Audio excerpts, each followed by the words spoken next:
Урматтуу кесиптештер, бүгүнкү видео сабакта биз Multirok сайтын жыйынтыктайбыз. Бүгүнкү жыйынтыктоо сабакта биз эмнелерди үйрөнөбүз? Анда баштадык. Браузерди басып, адрестик жолчого multirok.ru деп жазабыз. Биздин сайт ачылды. Эми бүгүн үйрөнө турган нерсебиз биз өзүбүздүн дарегибизге өзгөртүүлөрдү киргизүү. Оба эмне деген жерде астында көк баскыч турат. Добавить информацию о себе деген. Ушуну басабыз. Басса ушундай болуп чыгат. Эмне үчүн муну айтып аткандын себеби бул жерде маалыматтар өтө так болуш керек. Себеби биз сертификат, грамоталарды алганыбызда ошого ушул жерден жазылат. Сүрөт кое турган болсок, мына булутка басып сүрөтүбүздү алмаштырып койсок болот. Бул жагы фамилия атыбыздын тууралыгын текшеребиз. Туулган жылыбыз, кайсы мугалим экенибиз, мектебибиздин аты, аталышы, телефон номерибиз жана дарегибиз. Эми ушул жерде бир көңүл бура турган нерсе бар. Бул Multirok сайтында катталган мугалимдер бири-бирине кат жаза алат да, бири-бириге. Ал катты мына жерден, мына чекеде конверт турат мына жерде. Ушул конверттен басып кат жазып жөнөтө алат. Бирок азыр мен бул сайтым менен кат жаза албайм. Анткени ушул өзүнүн жөнүндө маалыматтарда мына статус деген тушта не подтвержден деп жазылып турат, мына кызыл сары баскычта. Эгерде ушуну подтверждение кылсак, бул жашыл түстө болот, подтвержден деп жазылат. Ошондо мен башка адамдарга кат жөнөтө алам. Эми сиздер ойлошуңуздар мүмкүн, азыр эми социалдык тармактар өтө көп, кат жазуунун кереги деле жок болсо керек деп. Жок, андай эмес. Анткени бул Multirok сайтында ар кандай улуттагы, ар кандай мамлекеттердеги адамдар бар. Ошолор менен достошсоңуздар болот. Ар кандай кесиптин ээлери, ар кандай мугалимдер бар. Ошон үчүн муну үйрөнүп алган өтө пайдалуу. Эми муну кандай кылып биз подтверждение кылабыз? Көңүл бурабыз. Эми бул Multirokдон биз чыгып турабыз. Браузерге келип, кайрадан бул жерге биз mail.ru деп жазабыз. Анткени биз Multirokко mail.ru деген электрондук дарек менен киргенбиз. Mail.ru менен кирдик. Жана бул жерде почта дегенди басабыз. Почта дегенди басып туруп, мына жерге логинибизди жазабыз. Меники азыр АНВ кележек. Мына жери bk.ru. Эми паролумду жазам.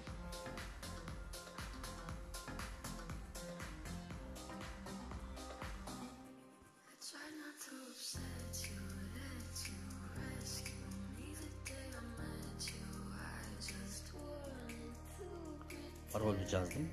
Эми войти деп киребиз поштага.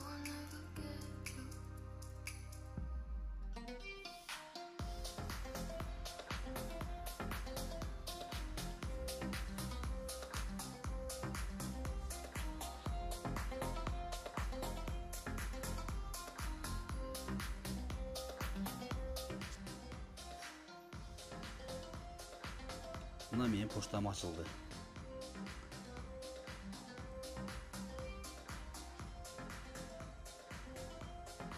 Демек менин поштама Multiroktон кат келген болуш керек да, азыр мен көрөм.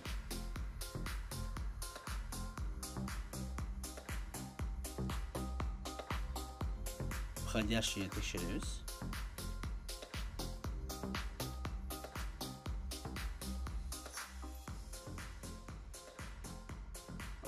Азыр кайрадан мен Multirokко барып туруп кайра келейин. Анткени баягы не подтвержден деген нерсени жазууну биз басып туруп анан келишибиз керек экен бул жака. Multirokко киребиз кайра. Баягы информация о себе. Мына не подтвержден деген жазуунун бир тарабында выслать письмо для подтверждения email деген жазууну басып коет экенбиз. Мен бастым азыр. Эми кайра Multiroktон чыгып мен Mail.ru'га кирем.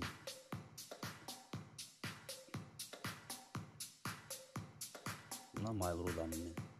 Мына көрдүңүздөрбү, сразу эле Multiroktон кат келди. Multiroktон келген катты ачып көрөбүз.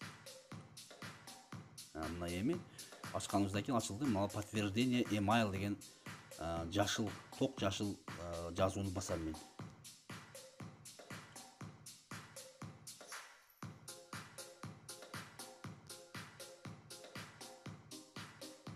мына астында ссылканы бастым мына.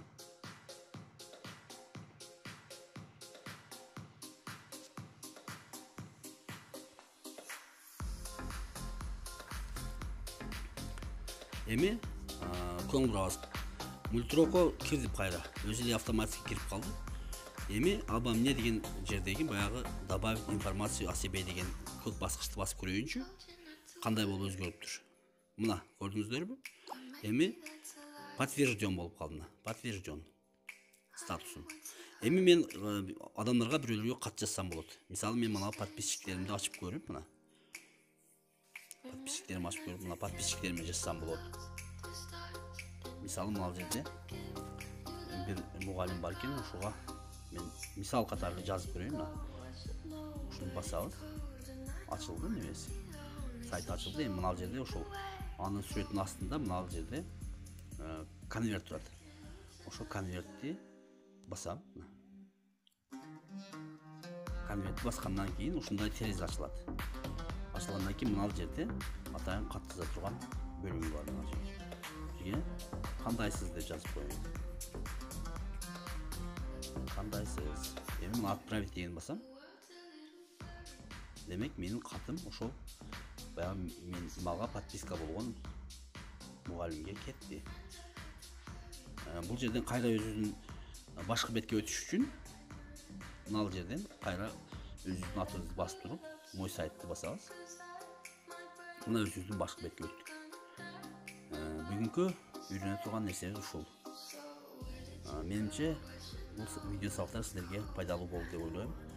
Дагы бир жолу баарыңызга көңүл бурганыңыздар үчүн чоң рахмат.